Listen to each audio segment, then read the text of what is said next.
Hello everyone, good evening students. कैसे हो आप सभी? बढ़िया हो? फर्स्ट क्लास, मजे में? चलिए, बहुत अच्छी बात है। हिस्ट्री की पाठशाला में आप सभी का स्वागत है बच्चों। उम्मीद करती हूँ कि अभी तक जो भी 2 क्लासेस हुई हैं वो आपको समझ में आ गई होंगी। किसी प्रकार की दिक्कत समस्या है तो ज़रूर बताइएगा यूट्यूब कमेंट सेक्शन में या फिर Telegram channel history with Ritu ma'am में, जहाँ पर आपको हिस्ट्री से रिलेटेड सारा जो अपडेट मिल जाता है वहाँ पर आप मुझे बता सकते हैं कि मैम हमें कुछ क्वेश्चन समझ में नहीं है या कोई भी डाउट है, आप वहाँ पर क्लियर कर सकते हैं। Clear student? तो चलिए हिस्ट्री की पाठशाला स्टार्ट करते हैं। उम्मीद करती हूँ कि पहले जो 2 दिन हुए हैं, जो 2 क्वेश्चन, हालांकि कहने को सिर्फ 2 क्वेश्चंस थे लेकिन उनको हम डिटेल में हम पढ़ चुके हैं, तो उम्मीद करती हूँ कि आपने उसको नोट डाउन भी कर लिया होगा और उसको आपने समझ भी लिया होगा। तो चलिए आज बहुत ही इंटरेस्टिंग क्वेश्चन लेकर आई हूँ, बहुत ही मज़ेदार क्वेश्चन लेकर आई हूँ। तो चलिए शुरुआत करते हैं। अपनी आँख, अपने कान सब कुछ खोल के यहाँ पर ध्यान लगाइएगा। क्यों? क्योंकि आज का टॉपिक बहुत ही इंपॉर्टेंट, आप मान के चलिए कि यहाँ से क्वेश्चन पक्का पेपर में छपने वाला है। तो हिस्ट्री की पाठशाला, विद्वानों की पाठशाला। तो चलिए विद्वानों की पाठशाला के साथ इसका शुभारंभ करते हैं। क्लियर? फर्स्ट क्वेश्चन की तरफ बढ़ते हैं, फर्स्ट क्वेश्चन देखते हैं। एक चीज और स्टूडेंट्स, अगर आप लोगों को लगता है कि जैसे आप सभी जानते हैं कि होप सो पीएस टेट का नोटिफिकेशन जो है ऑलमोस्ट आ चुका है, ठीक है, जो कि 99.90 क्या मैं तो कहती हूँ 100% ही ये जो चीज न्यूज आई है वो 100% ही श्योर है कि पक्का ही आप लोगों का सी टेट का एग्जाम है। तो जो बच्चे अभी भी सोच रहे हैं कि जिन्होंने सी टेट में पीएस टेट का जो नोटिफिकेशन आया है या आने वाला है, उन्होंने अभी तक पीएस टेट की तैयारी नहीं शुरू की है, तो बहुत बड़ी आप गलती कर रहे हैं, बहुत बड़ी बेवकूफ़ी कर रहे हैं मैं तो कहूँगी। क्यों? क्योंकि अगर आप अभी से तैयारी नहीं शुरू करेंगे तो आप बहुत बड़े लॉस में जाएंगे, क्योंकि टाइम हमारे पास बिल्कुल भी नहीं है। क्लियर? बात समझ में? तो जल्दी से जल्दी तैयारी शुरू कर दो, क्योंकि आप सभी जानते हैं कि हमारा जो बैच है, जिसे हम ऑल इन वन बैच का नाम दे रहे हैं, C TET, PS TET and H TET, आप वो जल्दी से जल्दी ज्वाइन कर लीजिए। क्योंकि इसके अंदर आपका जब तक आपका पीएस टेट क्लियर नहीं हो जाता, हम आपको वहां तब तक आपका सिलेबस कंप्लीट करवा के आपको तैयारी करवा चुके होंगे। तो जल्दी से जल्दी इस बैच को ज्वाइन कर लीजिए। लेकिन अभी भी अगर आप लोगों को लगता है कि यार थोड़े से जो है हमें डिस्काउंट मिल जाए, तो आपको डिस्काउंट भी हम यहाँ पर अवेलेबल करवा रहे हैं। सिर्फ आपको कूपन कोड अप्लाई करना है AC 512। कूपन कोड जो है आपको अप्लाई करना है AC 512। आपको जो है AC 512 आपको क्या मिल जाएगा? Maximum discount. वैसे भी नवरात्रि ऑफर चल रहा है तो 1500 रुपए का आपको क्या मिल जाएगा? डिस्काउंट मिल जाएगा। क्लियर? बात समझ में है? तो चलिए फर्स्ट क्वेश्चन की तरफ बढ़ते हैं। डे 3 है, डे 3 के अंदर हम शुरुआत करते हैं फर्स्ट क्वेश्चन की। देखिए सुन, क्वेश्चन बहुत इजी है लेकिन इसकी डिटेल को हम समझेंगे, इसकी हम डिटेल को समझेंगे। तो देखिए स्टूडेंट्स, क्वेश्चन क्या कहता है, यहाँ पर दिया हुआ है Lord Cornwallis, Lord Dalhousie, Lord William बैटिक and Warren Hastings. इधर दिया हुआ है कि उन्होंने कौन कौन से सुधार किए थे, जैसे कि सती प्रथा, इंट्रोडक्शन ऑफ द लेफ्टिनेंट और lapse and permanent settlement of the Bengal and first Anglo Maratha war. हम ये देखने वाले हैं। ये क्वेश्चन का आंसर आई नो, मैं जानती हूं कि आप लोगों को आता है। इसको हम थोड़ा डिटेल में पढ़ते हैं। सबसे पहले हम उठाते हैं सती प्रथा को। सती प्रथा को। तो सती प्रथा से जब याद आया तो 1829 याद आ गया। क्यों? क्योंकि राजा राम मोहन राय एक समाज सुधारक थे। राजा राम मोहन राय। देखिए स्टूडेंट, सती प्रथा क्या होती है? सती प्रथा क्या होती है? जब किसी औरत का पति मर जाता है तो पहले के टाइम में तो उस औरत को मजबूरन उसे इसकी इच्छा के विरुद्ध उसे क्या कर देता, जला दिया जाता था उसकी चिता में। उसे हम क्या कहते हैं? सती प्रथा। ये बहुत ही एक दर्दनाक एक प्रथा थी जिसे रूढ़िवादी हमारा जो समाज है बहुत अच्छे से फॉलो करता था। अंग्रेजों ने सिस्टम को खत्म करना चाहा, इस वजह से अंग्रेजों के खिलाफ हो गए हम लोग। तो देखिए राजा राम मोहन राय जो एक समाज सुधारक थे, राजा राम मोहन राय की भाभी थी जिनका नाम था अलख मंजरी, जो अपने पति जगमोहन के साथ क्या हो गई थी? सती हो गई थी। राजा राम मोहन राय अलख मंजरी को अपनी माँ मानते थे। जब उनकी भाभी माँ ने क्या किया, अपने आप को स्वा कर दिया, सती कर दिया, तो इस वजह से उनको बहुत गुस्सा आया। और उस टाइम पे भारत के गवर्नर जनरल थे लॉर्ड विलियम बैटिक। कौन थे? Lord William बैटिक। वो बैटिक के पास गए और कहा कि भाई ये जो भारत में सती प्रथा चल रही है, जो बहुत ही दर्दनाक प्रथा चल रही है, उसे क्या कर दिया जाए? खत्म कर दिया जाए। लॉर्ड विलियम बैटिक के प्रयास से राजा राम मोहन राय ने मिलकर 4 दिसंबर 1829 में सती प्रथा को क्या कर दिया? खत्म कर दिया। मोस्ट इंपॉर्टेंट क्वेश्चन है, जो भी करवाया जा रहा है अपने आप में ही इंपॉर्टेंट है। क्लियर? बात समझ में? सती प्रथा को क्या कर दिया? खत्म कर दिया। तो आप सभी जान सकते हैं कि इस क्वेश्चन का आंसर क्या आएगा? लॉर्ड विलियम बैटिक से क्या बन गया? सती प्रथा बन गया। नेक्स्ट हम बात करते हैं introduction of the lieutenant of the lapse. Introduction of the electronic lab से याद आया मुझे गोद निषेध। हम बच्चे को गोद लेते हैं ना, जिस औरत के, जिस पेरेंट्स के बच्चे नहीं होते हैं तो वो क्या करते हैं, अपने बच्चे को गोद ले लेते हैं।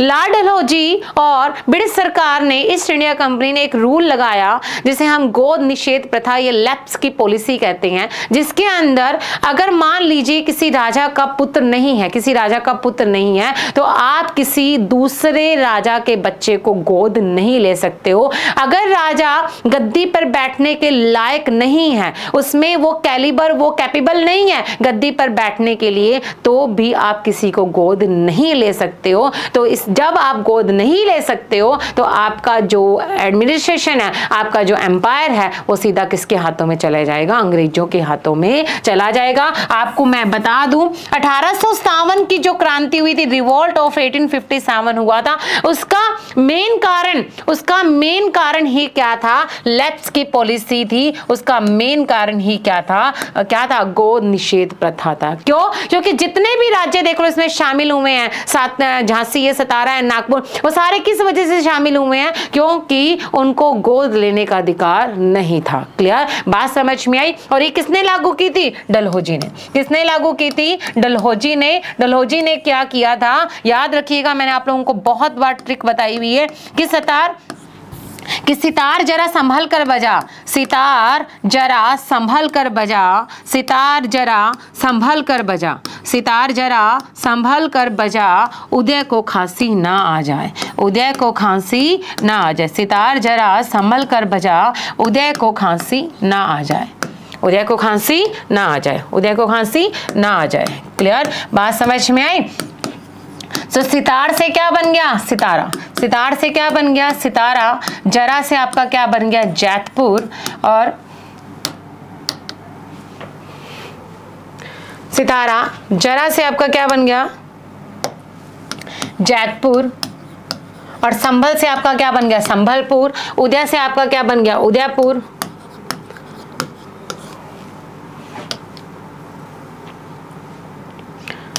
खांसी से आपका क्या बन गया? झांसी। और ना से आपका क्या बन गया? नागपुर। और आ से आपका क्या बन गया? अवध। बात समझ में आई कि सितार जरा संभल कर बजा, उदय को खांसी ना आ जाए। 1848 मोस्ट इंपॉर्टेंट क्वेश्चन है स्टूडेंट्स। 1849 दोनों ही आएंगे। 1850 बजा तो मैंने किया ही नहीं, आप लोगों ने बताया भी नहीं। बघाट। 1850, 1852, 1853 नागपुर, 1854 एंड 1856। बात समझ में आई?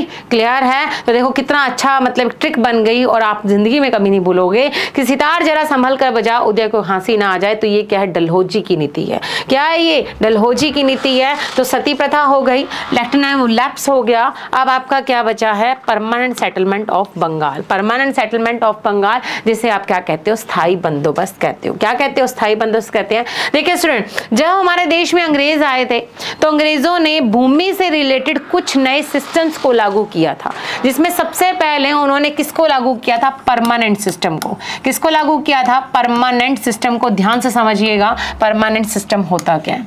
परमानेंट सिस्टम जिसे हिंदी में हम क्या कहेंगे? स्थायी बंदोबस्त। क्या कहेंगे? क्या कहेंगे? स्थायी बंदोबस्त, स्थायी व्यवस्था, जिसे किसने लागू किया था? कॉर्नवालिस ने। किसने लागू किया था? कॉर्नवालिस ने। कॉर्नवालिस ने। कब? 1793 में। हुआ क्या, मैं आप समझाती हूँ। हुआ क्या? कॉर्नवालिस ने सबसे पहले इसे 1790 में लागू किया था, 79। लेकिन ये सिर्फ 10 साल के लिए लागू की गई थी, सिर्फ 10 साल के लिए। बाद में इसे लॉर्ड कॉर्नवालिस ने 1793 में इसे क्या कर दिया? परमानेंट कर दिया कि ये क्या रहेगी? परमानेंट रहेगी। अब स्थायी बंदोबस्त होता क्या है तो समझिए इस चीज को। मान लीजिए अंग्रेज है और ये किसान है। किसानों से क्या वसूल करना है? रेवेन्यू लेना है, टैक्स लेना है। तो इनकी जमीनों पर क्या लगाई जाती थी? बोली लगाई जाती थी। क्या लगाई जाती थी? बोली लगाई जाती थी। ये और बोली कौन लगाता था? जमींदार लगाता था। कौन लगाता था? जमींदार लगाता था। और जमींदार जितनी ज्यादा बोली लगाओगे कि मैं उस जमीन से इतनी आपको लाकर दूंगा, उतनी आपको क्या मिलेगी? वो जमीन मिलेगी। बात समझ में आई? और क्या होगा? आप वो रेवेन्यू कहां जमा करवाओगे? आप वो राजस्व आप कहां जमा करवाओगे? अंग्रेजों के पास जमा करवाओगे। मतलब किसानों के बीच में और अंग्रेजों के बीच में एक मीडिएटर बनाया गया, जिसे हम क्या कहते हैं? जमींदार। इस वजह से इस सिस्टम को हम जमींदारी सिस्टम भी कहते हैं। क्या कहते हैं? जमींदारी सिस्टम या ठेकेदारी सिस्टम भी कहते हैं, क्योंकि इसमें जमीनों को क्या दिया गया? ठेके पे दिया गया। बेसिकली देखा जाए तो स्टूडेंट, अंग्रेजों का इसके पीछे एक स्वार्थ छुपा हुआ था। क्यों? क्योंकि अंग्रेज एक ऐसा वर्ग, एक ऐसी क्लास बनाना चाहते थे, एक ऐसी सोसाइटी बनाना चाहते थे जिसमें सिर्फ जमींदार हो, और ये जमींदार हमारे क्या हो? हमारे साथ खड़े रहे, हमारे सपोर्ट के लिए खड़े रहे। वो एक ऐसा वर्ग बनाना चाहते थे, एक ऐसी क्लास बनाना चाहते थे जो हमेशा उनके साथ में खड़ी रहे। उनको अपना विश्वास पात्र बनाना चाहते थे, अपना भक्त बनाना चाहते थे कि अगर हम इनको जमीनें देंगे तो ये बदले में हमें क्या ला के देंगे? राजस्व ला के देंगे, और हमारा क्या करेंगे? हमारा एहसान मानेंगे कि भाई हमने इनको क्या दिए? काम दिया। समझ में आया? तो किसानों और अंग्रेजों के बीच में स्थायी बंदोबस्त के अंदर, परमानेंट सिस्टम के अंदर इसमें कितने काम किया था? जो कौन थे? जमींदार थे। जमींदारों ने ही इस व्यवस्था को क्या किया? तैयार किया। और आप ये देखिए अंग्रेजों का इसके पीछे क्या फायदा, क्या छुपा हुआ था, क्या स्वार्थ छुपा हुआ था। एक तो ये कि वो चाहते थे कि हम एक ऐसा वर्ग तैयार करें जो हमारे प्रति स्वामी भक्त रहे, पहली बात। दूसरी बात, वो ये क्या चाहते थे कि जो जमींदार हैं वो उस जमीनों के अंदर इन्वेस्टमेंट करें, उस भूमि के सुधारों को बढ़ाएं, जिससे कि कृषि का क्या हो? सुधार हो। लेकिन यहां पे तो उल्टा ही हुआ। उन जमींदारों ने भूमि में सुधार करने के बजाय उन किसानों का क्या किया? शोषण किया। अंग्रेजों ने सोचा था कि ये जमींदार अंग्रेजों को गाइड करेंगे, जमींदार जो है किसानों को गाइड करेंगे कि तुम जमीन में ऐसे बीज बो, ऐसा काम करो, ऐसे करो, ये खुद की इन्वेस्टमेंट करेंगे।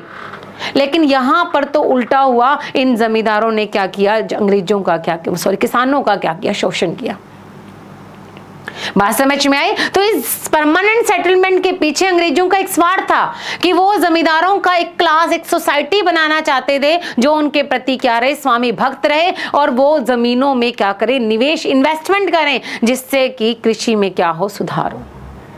बात समझ में आई? तो स्थायी बंदोबस्त मतलब जमींदारी सिस्टम, और जमींदारी मसला मतलब ठेकेदारी। इसमें जो जमींदार जिस किसान की जमीन पर सबसे ज्यादा बोली लगाता था, उससे उतने ही वो जमीन दी जाती थी, उस व्यक्ति को ही जमीन दी जाती थी।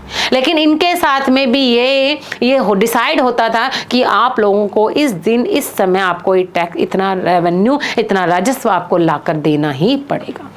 परमानेंट सेटलमेंट बेसिकली आप देखिए, बंगाल, बिहार, बंगाल क्वेश्चन आ जाता है तो ध्यान रखिएगा, Bengal, Bihar and north India में लागू किया गया। Permanent settlement Bengal, Bihar and north India में लागू किया। किसने लागू किया था? लॉर्ड कॉर्नवालिस ने। कब? 1793 में। बात समझ में आई? क्लियर है? और ये परमानेंट सेटलमेंट के इसमें बीच में मीडिएटर कौन था? जमींदार थे, ठेकेदार थे, जो किसानों से राजस्व वसूल करते थे और अंग्रेजों के बीच जमा करवाते थे, जिन्हें हम मध्यस्थ कहते हैं, ये ठेकेदारी सिस्टम कहते हैं। याद रखना इस चीज को। और कब लागू हुआ था? 1793 में। क्लियर? बात समझ में आए? तो 3 हो गए। नेक्स्ट टाइम फर्स्ट एंग्लो मराठावाद। देखिए फर्स्ट मतलब आंग्ल मराठावाद, ये हुआ था 1775 से लेकर 1782 के बीच में हुआ था।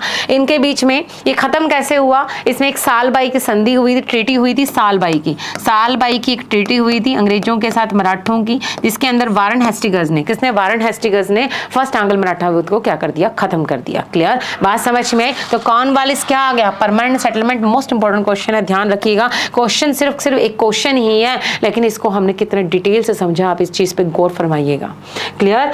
डलहौजी लैप्स की पॉलिसी, बी का क्या रहेगा? 2 रहेगा। विलार्ड विलियम बेटिक सती प्रथा, सी का फर्स्ट रहेगा। Warren Hastings 4। तो option number 4 is right answer. Question कहने को आप सभी को आता है, लेकिन इसकी डिटेल हमें पढ़नी थी। मैं बेसिकली चाहती थी कि मैं आपको हर चीज, हर पॉइंट आपको डिटेल में समझाऊं। मेरी बात समझ। तो परमानेंट सेटलमेंट याद रखिएगा कि इसमें जमींदारों का अपना एक स्वार्थ, अंग्रेजों का अपना स्वार्थ छुपा हुआ था, क्योंकि वो एक ऐसा वर्ग, एक ऐसी क्लास, एक सोसाइटी तैयार करना चाहते थे जो उनके साथ हमेशा खड़ी रहे। वो चाहते थे कि ये इन्वेस्टमेंट करें, निवेश करें, जिससे कि कृषि में क्या हो, सुधार हो। बात समझ में आई? क्लियर? इसी के साथ नेक्स्ट क्वेश्चन देखिए स्टूडेंट्स। कल क्वेश्चन पूछा था मैंने आपसे, इसी पहले ये देख लीजिए। आप सभी जानते हैं कि कोई भी, अगर आप लोगों को लगता है कि यार हमें कोई भी बैच परचेज करना है, हमें हिस्ट्री इंटरेस्टिंग वे में पढ़नी है, या कोई भी पेपर आप क्लियर करना चाहते हैं, आप कूपन कोड अप्लाई कीजिए AC 512। आपको क्या मिलेगा? मैक्सिमम 1500 रुपये का क्या मिलेगा? डिस्काउंट मिलेगा। ठीक है, चाहे अभ्यास बैच है। अगर आप लोगों को लगता है कि यार अभ्यास बैच, जो रिवीजन बैच, हम PS टेट की तैयारी कर चुके हैं, हमें ऋतु मैम से रिवीजन करनी है, स्पेशली चाहे आपको हिस्ट्री भी करनी है, तो भी आप ले सकते हैं। क्लियर? बात समझ में आई? नेक्स्ट देखिए स्टूडेंट, क्वेश्चन देखिए। ये तो आपका आज का होमवर्क रहेगा, वो मैं आपको पढ़ाती हूँ। पहले नेक्स्ट क्वेश्चन देखिए। कल मैंने आपसे क्वेश्चन पूछा था कि अंग्रेजों ने कलकत्ता के अंदर कौन सा फोर्ट बनाया था। यही क्वेश्चन था ना कलकत्ता वाला। तो क्वेश्चन का आंसर क्या था? Fort William. यार ना, हालांकि बच्चों ने आंसर दिया था तो मैंने देखा भी था, लेकिन फिर भी बताना मेरा फर्ज है। उस आंसर, क्वेश्चन का आंसर क्या रहेगा? फोर्ट विलियम रहेगा। अंग्रेजों ने जो कलकत्ता के अंदर किला बनाया था, उसे हम क्या कहते हैं? फोर्ट विलियम कहते हैं। क्लियर? बात समझ में? आज का क्वेश्चन देख लीजिए, पढ़ लीजिए, और इस क्वेश्चन का आंसर मुझे आप यूट्यूब कमेंट सेक्शन में देंगे और मुझे बताएंगे कि आपको इस क्वेश्चन से क्या सीखने को मिला। क्वेश्चन क्या था? स्थायी बंदोबस्त का उद्देश्य जमींदारों का एक वर्ग बनाना था जो किसानों और सरकार के बीच मध्यस्थ के रूप में काम करेगा। दूसरा देखिए, जमींदारों से भूमि सुधार में निवेश की अपेक्षा की जाती थी, इन्वेस्टमेंट की, क्योंकि उन्हें भूमि का स्थायी स्वामित्व प्रदान किया गया था। तो इस क्वेश्चन का आंसर मुझे आप लोग घर बैठ के सोच समझ के देंगे। हालांकि इस क्लास में ही मैं आपको इस क्वेश्चन का आंसर दे चुकी हूँ, समझा चुकी हूँ, लेकिन मुझे बताएंगे आप लोग कि आप लोग इस क्वेश्चन का आंसर क्या रहेगा। क्लियर? बात समझ में? तो क्लास कैसी थी जरूर बताना। इसी के साथ स्टूडेंट आप सभी देख लीजिए, अभ्यास बैच अगर आप प्रैक्टिस करना चाहते हैं तो आप ज्वाइन कर सकते हैं। पेपर 2, पेपर 1, क्योंकि आप सभी जानते हैं कि PS टेट का पेपर आ चुका है, नोटिफिकेशन आने वाला है। तो आपको, जिन्होंने तैयारी कर रही है, उन सबको आपको किसकी जरूरत है? प्रैक्टिस की जरूरत है। तो प्रैक्टिस कर लो। बात समझ में आई? क्या कर लो? प्रैक्टिस कर लो। प्रैक्टिस जो है आपको परफेक्ट बनाती है। क्लियर?